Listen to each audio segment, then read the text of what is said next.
तुमच्या देखील गुलाबावर फुलं बंद झालेली आहेत का? पिवळी पानं, सुकलेले शूट्स आणि तुम्ही यावर काही वेळेस केमिकल फर्टिलायझर दिलं तरी देखील मात्र काहीही फरक नाही. मंडळी, माझ्या देखील गुलाबाची काहीशी अशीच कंडिशन आहे. शिवाय रेड माइट्सने देखील अटॅक केलेला आहे. 15 दिवसापूर्वी किंवा महिन्यापूर्वी तुमच्याशी कांदा रिगार्डिंग एक व्हिडिओ शेअर केलेला होता. त्या व्हिडिओ खाली बऱ्याच कमेंट होता की कांदा किती दिवस मातीत ठेवायचा. तर मंडळी, 10 ते 15 दिवस पुरेसा असता. यानंतर कांदा मात्र कधी बाहेर काढायचा. तर 10 ते 15 दिवसांनी कांदा हा सॉफ्ट किंवा खराब व्हायला लागला असेल तर तो तुम्ही लगेच बाहेर काढा. किंवा 10 ते 15 दिवसाच्या आतच कांद्यातला वास यायला लागला असेल, मऊसूत वाटत असेल तरी देखील मात्र तुम्ही याला मातीतून बाहेर काढा. जास्त दिवस जर हा कांदा कुंडीत ठेवल्यास काय होते तर कांदा हा त्या ठिकाणी सडत असतो किंवा खराब होत असतो आणि त्याचा जो त्रास आहे तो झाडाच्या रूट्सला होऊ शकतो किंवा मातीमध्ये बुरशीचं प्रमाण देखील याने वाढू शकत असतं. त्यामुळे आपल्याला हा जो कांद्याचा उपाय आहे तो फक्त महिन्यातून एकदाच, आणि तो देखील 10 ते 12 एवढ्याच दिवसांसाठी हा करून घ्यायचा आहे. सो मला देखील जवळपास 3 आठवड्यांच्या वर झालेले होते. 2 वेळेस तर या कांद्याची पात देखील कट करून झालेली होती. सो आता याला बाहेर काढायची वेळ झालेली होती आणि यानंतरचं जे काही वर्क आहे फेब्रुवारी मधलं गुलाबावर ते करणं गरजेचं होतं. ते जर आता आपण केलं तर मार्च पासून आपला गुलाब हा भरभरून फुलं द्यायला देखील तयार होईल. सो हाय, हॅलो, नमस्कार मंडळी, मी राजेश्री पाटील मनपूर्वक स्वागत करते आजच्या पुन्हा एका नवीन व्हिडिओमध्ये. मंडळी, फेब्रुवारी महिना स्टार्ट झाल्यापासून आपण तुळस असो, मोगरा असो, जास्वंदी असो, अशा एक ना अनेक झाडांवर वेगवेगळी कामं करून घेतलेली होती. सो त्यानंतर आता नंबर होता तो म्हणजे गुलाबाचा. मंडळी, सर्वात महत्वाची गोष्ट, जर तुम्ही अजूनही मोगऱ्यावर काम सुरू केलं नसेल तर मात्र पटकन ते काम करून घ्या, कारण त्या रिगार्डिंगचा मी व्हिडिओ शेअर केलेला आहे आणि योग्य वेळी योग्य कामं केल्यास योग्य फुलं देखील आपल्याला मिळत असतात. सो आज माझ्या मोगऱ्यावर फायनली छान अशी फुलं देखील आलेली आहे. त्याची व्हिडिओ क्लिप देखील मी तुमच्याशी या ठिकाणी नक्की शेअर करणार आहे. मंडळी, आता सर्वात महत्वाची गोष्ट, आज मी तुम्हाला अशा सिक्रेट काही ट्रिक दाखविणार आहे. जुन्या किंवा वीक ज्या काही फांद्या असतात किंवा झाडं असतात त्यांच्यासाठी फेब्रुवारीचा महिना हा फुलांचा एक्सप्लोजन आणणारा असतो. या ठिकाणी आपल्याला फक्त 3 नॅचरली गोष्टी करायच्या. कटिंग करायची, त्यामध्ये वर्मी कंपोस्ट ऍड करायचं आणि त्यावर आपल्याला हळदीचा देखील वापर करून घ्यायचा आहे. सो आता असं काहीशी कंडिशन ही माझ्या गुलाबाची आहे, ज्यावर जुने पानं आहेत, हाफ शूट काही पिवळी झालेली आहेत तर मात्र काही डेड झालेली आहेत, काही शूट्स या सॅगिंग आहेत.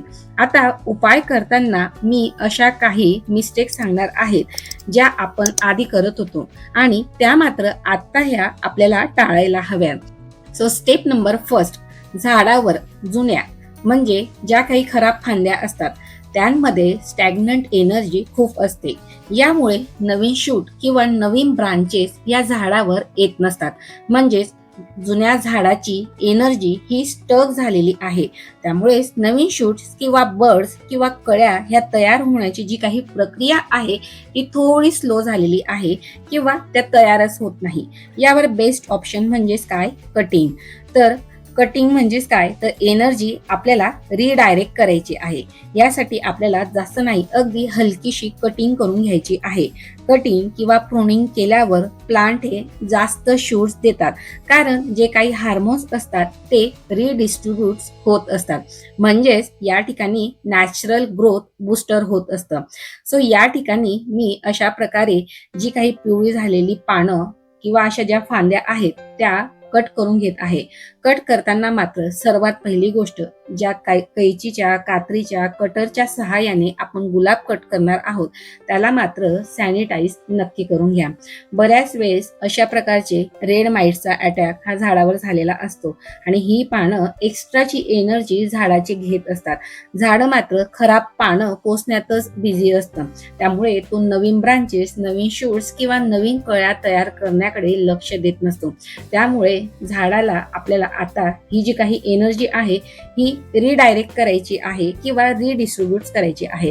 त्यामुळे हलकीशी 25 ते 30% एवढ्या प्रमाणातली कटिंग करणं मात्र आता गरजेचं आहे. मंडळी, बऱ्याच वेळेस आपल्याला झाडं लावायची आवड असते, गार्डनिंगची आवड असते, पण मात्र सर्वात मोठा प्रश्न तो म्हणजे कंपोस्टला घेऊन असतो. आपण त्या बाबतीत नेहमी कन्फ्यूज असतो. मार्केटमध्ये तर भरपूर ऑप्शन्स असतात, पण खरंच चांगला कंपोस्ट कुठला? घरी कंपोस्ट बनवायला जर आपल्याला वेळ नसेल आणि मार्केटमधलं हलकं चीप कंपोस्ट जर आपण वापरलं, तर त्याने झाडाची पानं फिक्की पडतात, मुळे जळतात, शिवाय माती देखील त्याने घट्ट होत असते आणि झाडाची वाढ तर झिरोच असते. शिवाय झाड पण स्ट्रेसमध्ये जात असतं. सो चांगला कंपोस्ट कसा, की जो अतिशय वजनाने हलका असतो, शिवाय मातीमध्ये अगदी इझिली मिक्स होणारा असतो. सो मी आज या ठिकाणी जे काही नेचर ब्लॅक गोल्ड प्रीमियम वर्मी कंपोस्ट वापरत आहे ते अतिशय बेस्ट आहे गार्डनिंगसाठी. ते 100% रिसायकल वेस्ट मटेरियल पासून बनवलेलं आहे, शिवाय इको फ्रेंडली आहे आणि सेफ फॉर ऑल प्लांटसाठी देखील इम्पॉर्टंट आहे. सो मी या ठिकाणी हे जे वापरलेलं कंपोस्ट आहे ना, याचा रिझल्ट असा येतो की पानं याने हिरवी होतात, शिवाय फुलं देखील नियमित येत असतात, शिवाय no smell, easy to mix होत असतं आणि महत्वाचं म्हणजे याने झाडाची रूट्स देखील सेफ राहत असतात. बेसिकली काय, तर झाडं हॅपी तर आपण देखील हॅपी असतो. नेचर ब्लॅक गोल्ड प्रीमियम वर्मी कंपोस्टमुळे झाडाला extra nutrition plus strong roots देखील मिळत असतात. बऱ्याच वेळेस आपल्याला कंपोस्ट विकत घेऊनही जो पाहिजे तो त्याचा रिझल्ट चांगला येत नसतो. मार्केटमध्ये फॅन्सी पॅक असतात, पण रिअल क्वालिटी मात्र ही वेगळीच असते. चुकीचा कंपोस्ट वापरला तर त्याचे साईड इफेक्ट हे झाडावर होत असतात. शिवाय माती जी असते ती अतिशय घट्ट होऊन पाणी होल्ड करण्याची कॅपॅसिटी देखील त्याने कमी होत असते. तसे एक ना अनेक प्रॉब्लेम हे त्या ठिकाणी येत असतात, शिवाय झाडाची रूट्स देखील ग्रो करत नसतात. पण हे वर्मी कंपोस्ट फ्लावरिंग प्लांट पासून तर व्हेजिटेबल साठी सगळ्यांसाठी बेस्ट आहे. याचा कुठल्याही प्रकारचा खराब वास येत नाही, शिवाय न्यूट्रिएंट रिच असल्याने झाडांना पूर्ण ग्रोथ आणि न्यूट्रिएंट्स देखील प्रोव्हाइड करत असते. आणि महत्वाचं म्हणजे 100% रिसायकल वेस्ट पासून बनवलेलं आहे. सो रिसायकल केलेल्या ऑर्गॅनिक मटेरियल पासून तयार झालेलं हे कंपोस्ट आणि याचा रिझल्ट तर बेस्टच आहे. सो मंडळी, अशा प्रकारे या ठिकाणी मी हे वर्मी कंपोस्ट वरून ऑर्डर केलेलं होतं. जर तुम्हालाही हे वर्मी कंपोस्ट ऑर्डर करायचं असेल तर याची लिंक जी आहे ती मी डिस्क्रिप्शनमध्ये देत आहे. शिवाय याचा कुपन कोड देखील तुम्हाला देते, जेणेकरून तुम्हाला त्यावर 10% ऑफ देखील मिळणार आहे. तर मंडळी, बेस्ट रिझल्टसाठी आणि ट्राय करायचं असेल तर नक्कीच नेचर ब्लॅक गोल्ड प्रीमियम वर्मी कंपोस्ट ट्राय करून पहा. यानंतर अशा प्रकारे वर्मी कंपोस्ट दोन्ही कुंडींमध्ये एक एक या क्वांटिटीमध्ये देऊन घेतलेलं होतं. पुन्हा वरची लेअर जी होती ती मी या ठिकाणी मातीची अप्लाय करून घेतलेली होती. सो आता ह्या सर्व गोष्टी झाल्यानंतर आपल्या 2 स्टेप तर फॉलो झालेल्या होत्या. त्यानंतरची जी काही स्टेप नंबर 3 होती, की ज्या ठिकाणी आपल्याला कटिंग पॉइंटवर कुठल्याही प्रकारचं केमिकल न लावता अगदी घरगुती हळदीची पेस्ट ही अप्लाय करून घ्यायची होती. मंडळी, ज्या ठिकाणी आपण झाडाची कटिंग केलेली होती, प्रूनिंग केलेली होती, सो हळदीने कट पॉइंट हा हील होत असतो. त्या ठिकाणी कुठल्याही प्रकारचं फंगस तयार होत नसतं, शिवाय फंगस इन्फेक्शन पासून देखील झाडाला फंगस इन्फेक्शन पासून आपलं झाड हे सेफ राहत असतं. आणि बऱ्याच वेळेस डायबॅकची समस्या ही गुलाबावर तयार होत असते, तर आपण हळदीचा वापर केला तर ती देखील समस्या त्या ठिकाणी तयार होत नाही. मंडळी, कटिंग प्रूनिंग करताना नेहमी नोडच्या थोड्यावर 45 डिग्री अँगलने आपण कट करत असतो. बऱ्याच वेळेस मी फुल प्रूनिंग केलेली आहे आणि त्याने प्लांट्स जरी स्ट्रेसमध्ये गेला तरी तो 10 ते 15 दिवसांनी फ्रेश शूट्स जो असतो तो ते काढत असतो, कारण की त्या ठिकाणी योग्य पद्धतीचं कंपोस्ट आपण दिलेलं असतं. तर मग मंडळी, या 3 स्टेप फॉलो केल्यानंतर सगळ्यात महत्त्वाच्या आणि लास्टची स्टेप जी आहे ती म्हणजे वॉटरिंग अँड सनलाईट. या काळामध्ये गुलाबाला थोडं डेलिकेट असतं, म्हणजे फेब्रुवारीमध्ये माती ही थोडी ड्राय किंवा कॉम्पॅक्ट होत असते. जर जास्त पाणी दिलं किंवा जास्त सूर्यप्रकाश मिळाला तरी देखील मात्र नवीन शूट्स यायला थांबत असतात. माती कोरडी असल्यावर हलकंसं पाणी द्या. यासाठी नेहमी फिंगर टेस्टचाच वापर करा. 3 ते 4 तासापेक्षा जास्त सूर्यप्रकाश देखील झाडाला मात्र आता देऊ नका. पाणी, सूर्यप्रकाश सगळं व्यवस्थित बॅलन्स केलं तर मात्र रूट्स हे पटकन ऍक्टिव्ह होत असतात आणि हळूहळू ते कामाला देखील लागत असतात.